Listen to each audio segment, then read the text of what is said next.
스타 인터뷰 오늘 듣고 계시는 시각 8시 7분 38초 지나고 있습니다. 지난주에 이재명 당대표가 대장동 개발 의혹 사건과 관련해서 검찰 조사를 받았습니다. 검찰이 이 대표에게 또 다시 한 번 더 나오라고 통보를 했습니다. 자, 어떻게 대처를 할지에 대해서 향후 대처하는 과정도 좀 설명을 좀 듣고요. 검찰과 이 대표 측의 신경전도 팽팽한데 쟁점과 전망에 대해서 얘기 나누겠습니다. 양부남 민주당 법률위원장 스튜디오에 나오셨습니다. 어서 오십시오. 네, 안녕하세요. 네. 자, 이번 대장동 수사의 쟁점에 대해서 좀 알아볼 텐데 일단 요약을 해주신다면 이 대장동 사건에서 요약을 해주신다면 제가 간단히 요약을 해드리겠습니다. 네. 이번에 우리 대표께서 가서 조사받았던 사건의 내용을 요약하면은 첫 번째는 대장동 사업과 일회 신도시 사업자를 선정함에 있어서 공개적인 공모 절차 진행이 되기 전에 비밀을 사전에 업자들이 누설해서 그 사람들이 선정되도록 했다. 요 혐의입니다. 네. 여기에 대해서 검찰이 가지고 있는 유동규 진술 또 이 대표께서 결제했던 서류를 가지고 이제 대표가 관여됐다라고 주장하고 있는 것 같아요. 그런데 네. 유동규 진술은 그게 대표가 직접 보고했다는 게 아니라 정진상에게 보고했으니까 대표도 알았지 않았겠냐 이런 취지인데 이거 오염된 진술 믿기 어렵고 결제 서류에 사업자 선정 관련 결제 서류에 서명했다. 이것만 가지고 그 이면에 있었던 여러 가지 비행을 기관장이 다뤘다라고 보기는 무리라고 생각이 듭니다. 네. 또 하나는 대장동 일당들에게 과도한 이익을 몰아주고 성남시와 공사는 손해를 봤다. 하는 게 검찰의 배임의 혐의입니다. 여기 대해서 검찰이 근거로 주장하고 있는 중에 하나가 사업을 인가할 때는 택지 사업의 예상 수익을 평당 1,400으로 잡았는데 1,400만 원. 네. 이거 실제로 팔릴 때는 1,500만 원에서 1,600에 팔렸으니까 이 사업자에게 이익을 준 거 아니냐 하는데 부동산 가격은 늘 이렇게 급락을 하잖아요. 네. 움직임이 있죠. 움직이 있죠. 네. 그리고 1,400만 원 잡은 것도 나는 합리적인 그 당시 감정을 통해 잡은 가격인데 그 후에 오른 가격에 대해서 책임을 져라는 것은 이 오른 가격은 신의 영역이지. 합리적 판단에 의해서 당시 1,400만 원을 정했고 1,500, 1,600은 부동산 시장이 좋아져서 네. 오른 가격입니다. 그래서 이것도 합리적이지 않다. 두 번째는 이익을 산정하면서 공사하고 대장동 사업자들은 이익을 산정했어서 왜 비율로 나누지 않고 1,822억은 확정 이익으로 했냐. 이걸 주장하고 있는데 만약 이 사업이 부동산 가격이 폭등해서 이제 문제가 된 건데 만약 폭락을 했다 하면은 지분을 하면은 그 손실까지 공사가 안 해야 되거든요. 그런데 안정성을 추구하는 행정기관에서는 확정 이익을 하는 게 합리적인 것이죠. 네. 네. 또 세 번째는 결과적으로 너희들이 1,400만 원만 잡고 또 확정이만 가져감으로써 대장동 사업 일당이 엄청난 이익을 가져가고 공사를 손해봤다라고 검찰이 주장하고 있는데 결과적으로 손해보지 않았습니다. 공사가 더 이익을 많이 봤습니다. 네. 공사는 5,503억 원의 이익을 봤어요. 조금 전에 제가 말씀드린 확정이 1,822억에다 1공단 공원화 비용. 서판교 터널 개설 비용. 네. 또 뭐 주차장 비용에서 총 5,503억의 이익을 얻었고 이 이익은 이재명 대표 공선법 위반 사건에서 대법원에서 확정된 사실입니다. 네. 그 개발업자는 택지 사업에서 4천억 이익을 얻었어요. 택지 사업을 가지고. 그런데 네. 검찰은 계산법이 좀 틀립니다. 개발업자가 택지 사업뿐만 아니라 아파트 사업을 했어요. 네. 택지를 분양받아서 3,600억을 남겼습니다. 이 돈까지 계산 합치니까 7천 얼마가 되는 겁니다. 그런데 그래서 검찰은 대장동 일단 이익을 훨씬 많이 가졌다고 주장합니다.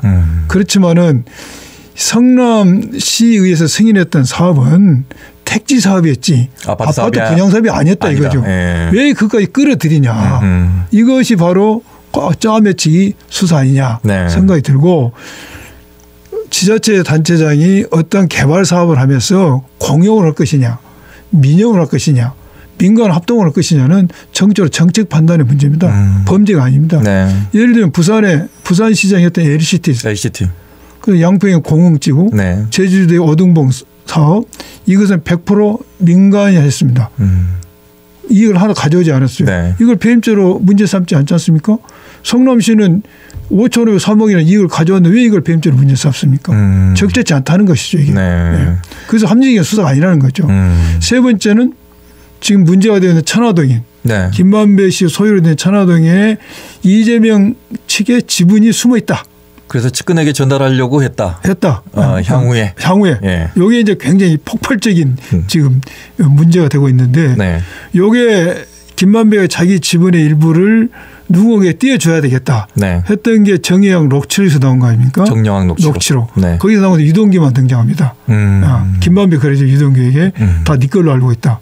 유동규가 보안을 잘 유지하지 보안 유지하지 짜증을 내지 않습니까? 정의양 녹취록에는 유동규 걸로 나온 것이지 거기에 김용, 정진상, 이재명 이름이 하나도 등장하지 않습니다. 그래서 검찰이 2년 전에 유동규만을 기소를 했어요. 네. 그 이익을 나눠먹기로 한 혐의로. 네. 그런데 남욱과 유동규가 석방된 후에 진술을 번복하면서 김용, 정진성, 이재명을 끌어들이고 있는 것이죠. 그것도 우리가 법리적으로 봤을 때 어떤 녹취록에 더 증명력이 있겠습니까? 아니면은 진술을 번복한 사람의 진술에 더 증명이 있겠습니까? 법리적으로 따져도. 네. 그래서 법리적으로 따져서 유동규 걸로 봐야 되는 것이지 그 위에 사람을 플러스 시킨 것은 법리적으로 맞지 않고 또한 이치적으로 따져봅시다. 이게 이재명 거라면은 김만배한테 배당된 돈을 김만배 다 써버렸다는 거 아닙니까? 네. 지가 가불도 하고 누구한테 빌려도 주고 부동산도 하고 이재명 거 이재명 승낙 없이 쓸 수가 있겠습니까? 이재명 대표 승낙 없이 이거 말이 안 되는 거지. 그다음에 이재명 측에서 지분을 이재명 대표 측에서 지분을 가지고 있다면은 이익을 많이 남겨야 되겠지 않습니까? 그런데 그렇죠. 왜 처음에 사업 인가 때 없었던 1,120억 원을 추가 부담을 시킵니까? 그러니까 공산당 놈이라는 욕을 하잖아요. 저쪽에서. 그리고 그 만약 이익을 받기로 했다라면은 대장동 이 땅이 요구한 대로 사업을 승인했을 거 아닙니까? 이익을 극대화하기 위해서. 그 이익을 극대화하기 위해서. 네. 대장 일당이 요구했던 겁니까? 수용하지 말고 환제해라. 수용했어요. 사업 구역을 정할 때도 우리 대장 일당이 사는 땅 위주로 해라. 그렇게 하지 않았어요. LH가 신청했던 대로 했습니다. 그다음에 공모도 하지 말고 우리만 하게 해달라. 그런데 공모했지 않습니까? 또 대장동 사업만 하지 공단과 연계시키지 마라. 공단 연계시 사업을 했거든요. 네. 과연 지분의 숨은 지분을 갖고 이익을 서로 공유하기로 했다라면 이런 판단을 했겠냐 이것이죠. 이 시절 맞지 않다는 겁니다. 네. 아 이게 한 7분 정도 설명을 하셨는데 굉장히 어려운 사건이에요. 예, 어려운 사건이긴 합니다만 그래도 비교적 알기 쉽게 지금 설명을 해 주셨어요. 나름대로 쉽게 설명한 겁니다. 어려운 사건이에요. 어려운 사건이에요. 네. 자 그러면서 나왔던 게 정영학 녹취록이 나왔는데 그렇죠. 말씀하셨듯이 이 정영학 회계사가 10년 정도를 이걸 녹취를 그렇죠. 했습니다. 2012년부터 2020년까지. 심리적으로 봤을 때 녹취를 한다는 건 어떻게 봐야 될까요? 10년 정도를 녹취를 하는데. 그건 앞으로 자기들끼리 어떤 이익 분배. 앞으로 무슨 일이 있을 때 어떤 자기 보호책이지 않느냐 생각이 들어요. 정영학 자신을 보호하기 위해서. 정영학 자신을 보호하기 위해서. 일단 근데 그 정영학 회계록에 뭐 1000페이지가 넘어가는데 1300페이지가 넘어가는데 3000페이지가 된다고 그러던데요. 아 그래요? 네. 더 많네요. 저도 정확하게 모르겠는데 3000페이지 된다고 그래요. 봉지욱 기자 빨리 만나봐요. 예. 근데 거기에는 이제 뭐 다 보신 분들이 뭐 계실 수도 있고 이제 연구하신 분도 계시지만 이재명 측은 나오지 않는다는 거잖아요. 그죠. 네. 유동규 내도 나오지 않는다는 거 아닙니까? 이 녹취록이 증거로서는 조금 전에 조금 말씀하셨습니다만 어느 정도의 작용을 할 거라고 보십니까? 신빙성이 있는 거죠. 번복된 진술보다는 훨씬 신빙성이 있는 거죠. 검찰이 그러면 이거를 활용을 해야 될 텐데 활용할 거라고 보십니까? 검찰이 그걸 활용하면은 유동규만 기소가 된 거 아닙니까? 네. 그걸 활용하면은 그것만 활용한다면은 김용, 정진상, 이재명 대표가 검명이 되면 안 되죠. 그렇죠. 네. 뭐 그것만 보게 된다면. 그렇죠. 예. 하지만 지금 검찰은 다른 얘기들을 많이 하고 있습니다. 네. 말씀하셨듯이 결재를 최윗선에서 했기 때문에 그 이면에 뭔가가 있지 않겠느냐라고 이제 추정을 하면서 이제 말을 하고 있고 천화동인 유로의 숨은 지분은 측근을 통해서 정치자금으로 들어가지 않았겠느냐 의혹 나오고 있고요. 그리고 말씀하셨듯이 이제 사업자 같으면 하이 리스크 하이 리턴입니다. 뭐 그렇죠. 예를 들어서 많이 해가지고 좀 많이 받는 건데 공사에서라든가 지자체 같은 경우에는 그 위험 부담을 혹시 이제 수익이 안 나게 되면 그렇죠. 그건 더 문제가 되는 거잖아요. 더 문제가 되죠. 더 문제가 되는 거니까 이걸 최대한으로 수익을 잡아놓고 안정적으로 가려고 하는 게 소위 말하는 이제 확정이요. 공무원 조직 아니겠습니까? 그렇죠. 책임져야 되니까. 자, 여기까지가 이제 저도 비전문가입니다만은 여기까지 듣고 이제 드는 생각이고요. 그럼에도 불구하고 기소는 되는 겁니까? 기소하겠죠. 기소를 하게 되면 이제 이후에는 어떻게 이제 진행이 되는 건가요? 이제 기소하기 전에 검찰이 뭔가 이 신병 결정을 하겠죠. 구속할 것이냐 불구속이냐 구속이냐 할 것이고 기소가 되면은 이제 재판을 받게 되겠죠. 조사를 또 받으러 간다고 하셨어요? 예. 그 조사받는 과정에서 이제 준비를 해간 게 이제 33조. 답변서를 준비를 해갔는데 그렇죠. 특정 질문에 대해서 대답하지 않고 답변서로 대체를 한다는 거에 대해서 이제 다른 언론에서는 이제 한쪽에서는 묵비권 행사로 그렇죠. 뭉개고 있다 뭐 이런 식으로 표현을 하던데요. 이게 대해서 묵비권이라는 것은 그야말로 말을 한마디도 하지 않는 겁니다. 저도 현직에 있을 때 묵비권 행사하는 사람을 조사한 적이 있어요. 그럼 답이 묵묵부답하다고 칩니다. 질문을 쓰고 답은 묵묵부답하다고 되는 거예요. 그런데 이번에 우리 집 대표께서는 묵비권 행사한 게 아닙니다. 진술서에 가름한다고 이야기를 한 거죠. 말을 안 한 게 아니라 말을 했는데 그 말이 진술서 가름하겠다고 말을 한 것이지 묵비권 행사한 게 아닙니다. 그리고 이렇게 할 수밖에 없는 것은 우리가 조사를 하는 목적이 뭐죠? 검찰이 가지고 있었던 사실관계, 증거관계에 대해서 조사받는 사람의 조사를 통해서 잘못이 돼 있는지를 검증하고 객관적 진실을 찾아가는 과정 아닙니까? 정반합의죠. 이게 진짜 조사의 목적이 있고 이럴 때 조사받은 사람의 모든 것을 진술할 수 있는 필요성을 느끼는 건데 지금까지 대장동 사업뿐만 아니라 이재명 대표에 대한 수사의 어떤 성격, 과정을 보면은 답이 이미 정해졌다고 보는 거죠. 뭐라고 진술을 하든 이미 기소는 정해졌는데 거기서 진술을 할 필요성이 없고 또한 오히려 진술하는 과정에서 우리가 가지고 있던 무기가 노출돼서 위험성도 있는 것이죠. 그래서 당연히 진술할 필요가 없는 거죠. 하고 싶으면 요약해서 진술을 가름한다. 이 정도 굉장히 진술을 많이 했다고 저는 봅니다. 이제 현직에서 이제 검사 생활을 하셨을 때도 있으셨으니까 이번 이제 조사를 보면서 느끼시는 점도 좀 많이 있었을 것 같습니다. 일단은 이재명 당대표가 이제 나와서 얘기하는 것이 같은 질문은 또 반복하게 하고 그렇죠. 그냥 읽고 시간을 보내고 원래 조사 과정이 이렇습니까? 이런 경우도 이렇게 해서는 안 되죠. 조사는 조사받는 사람이 인권을 보호하고 인권을 침해해서는 안 되기 때문에 가능한 한 짧은 시간에 조사를 이루어져야 되거든요. 그런데 이번 조사는 도돌이표 조사를 했다는 거 아닙니까? 했던 질문을 다시 반복하고 보여줬던 자료를 다시 보여주고 공문을 읽어주고 이건 굉장히 어떤 시간을 끌 뿐만 아니라 조사받는 상대방의 모욕감을 안겨주는 것이죠. 인권을 침해하는 것이고. 보통 이제 포토라인에 서서 검찰로 들어가면 언론들은 이런 식의 헤드라인을 많이 뽑죠.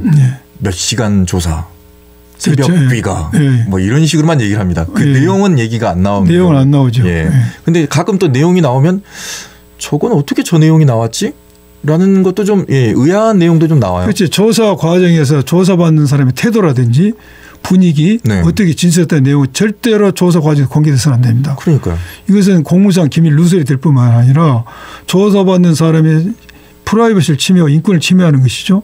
그런데 이번에도 계속 이게 공개됐다는 거입니까? 변호사가 알려주겠습니까? 사건 당사자 누가 알려주겠어요? 말 안 해도 뻔하죠 이거. 변호사가 알려줘. 우리 분위기 이랬어요 하면서. 그걸 알려주고 검찰에 알려주지 않으면 알 수가 없는 것이죠. 자 이제 그러면 체포동의안 부결로 이제 민주당은 이제 노선을 잡는 건가요? 지금 많은 언론에서 영장이 청구될 것이냐 말 것이냐를 하는데 저는 그런 각도에서 우리가 보면 안 되고 영장 청구를 검찰이 하는 게 정당하냐 부당하는 쪽에서 우리 논의해야 된다는 생각이 듭니다. 정당하냐 부당하냐.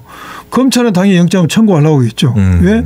영장을 청구해서 우리가 불체포 특권 행사하면은 다시금 민주당의 방탄 굳겠다 하면서 비난하기 위해서 손해 날 게 없는 거지. 검찰은. 그러나 여기서 매우 정치적 행위로서 부당하다는 것입니다. 왜? 영장 청구 요건은 범죄가 소명이 돼야 되고 네. 증거인멸 토지 우리가 있어야 되는데 이 사건은 범죄 소명되지 않았다. 죄가 되지 않는다. 제가 모두에 설명한 것처럼. 네. 두 번째 제1야당의 대표가 토지 우리가 있습니까? 출석까지 했는데 증거인멸 우려 관련자 다 잡아내놨습니까? 그래서 영장 청구 요건이 안 된다. 청구만 안 된다. 청구 자체가 부당하다면 우리는 논해야 됩니다. 부당함에도 불구하고 영장 청구할 것이다. 그렇기 때문에 정치적 청구다 한다면 비판해야 된다 이것이지. 영장 청구를 하냐 안 하냐가 아니라 이게 정당하냐 부당하냐. 이게 논해야 된다 이것입니다. 이걸 먼저 논의해야 된다. 그렇네요. 일단 이게 재판을 가게 되면 이제 어제 저희 이제 김명진 더현정치랩 대표하고도 이제 얘기를 나눴습니다만은 1심 판결이 총선 전에 나오기 힘들 거다. 그렇죠. 이 재판은 네. 내용도 복잡하고 방대하기 때문에 네. 총선 전에 나오기 어려울 겁니다. 우리는 재판이 총선 전이냐 후냐가 중요한 게 아니라 네. 검찰이 빨리 이 사건에 손을 떼기를 우리는 검찰의 손아귀를 하루도 빨리 벗어나는 게 자선책입니다. 네. 검찰은 이 사건을 계속 가지고 있기를 원할 겁니다. 총선 아니면 대선까지라도. 대선이면 앞으로 3, 4년 남은 공소시효가 남아있는 한 끝까지 가지고 있기를 원하는 것이죠. 그러나 우리는 하루도 빨리 검찰의 손아귀를 벗어나서 재판을 받는 게 유리하다. 재판이 얼마나 오래 걸릴지라도. 1심에 대한 결과가 3, 4년이 걸릴 수도 있다는 얘기네요. 그럴 수도 있죠. 그렇네요. 자, 그러면서 이제 민주당이 이제 맞불 카드를 내놨는데 이상민 행안부 장관 탄핵 그리고 김건희 도이치모터스 주가 조작 의혹 관련 특검 법안 추진하겠다. 그런데 지금 계속 하겠다만 나오고 있고. 이게 지금 맞불 카드라고 볼 수도 있는데 네. 맞불 카드라고 보기보다는 이상민 행안부 장관 탄핵은 우리가 이태원 참사에 대해서 책임자 문책이 거부됐지 않습니까? 정부로부터. 네. 이 상황에서 국회가 할 수 있는 자구책이에요. 네. 국정조사 후속 조치고 또 이태원 유가족들의 희망이죠. 네. 이걸 실현하기 차원이고 김건희 특검은 김건희에 대해서 한 번도 부르지도 않고 압수수색도 안 했잖아요. 네. 이재명 대표는 200몇 번을 압수수색했다는 거 아닙니까? 검찰 수사를 안 해요.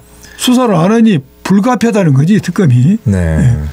지금 그런 차원에서 할 수밖에 없는 거죠. 그러면 이제 그 용어 자체를 바꿔줘야 되겠네요. 맞불 카드가 아니라 해야 될 거를 지금 그렇죠. 맞불 카드가 아니라 네. 화나서 맞불 내는 게 아니라 네. 두 개 다 당연히 해야 될 상황이다. 네. 네. 12구 이태원 참사 유가족들도 아마 이 얘기를 들으면 기분이 나빠할 수도 있습니다. 왜냐하면 이게 정치적으로 이용이 되는 것에 대해서 너무나 그렇죠. 분노하시거든요. 맞불이 아니다. 예. 당연히 해야 되는 거다. 당연히 해야 되는 거다. 네. 그리고 도이치모터스 주가 조작 의혹 관련해서도 조사를 한 번도 하지 않았다. 안 하니까 어떻게 검찰이 수사를 안 하니까 네. 이거 불가피하다 이것이죠. 네.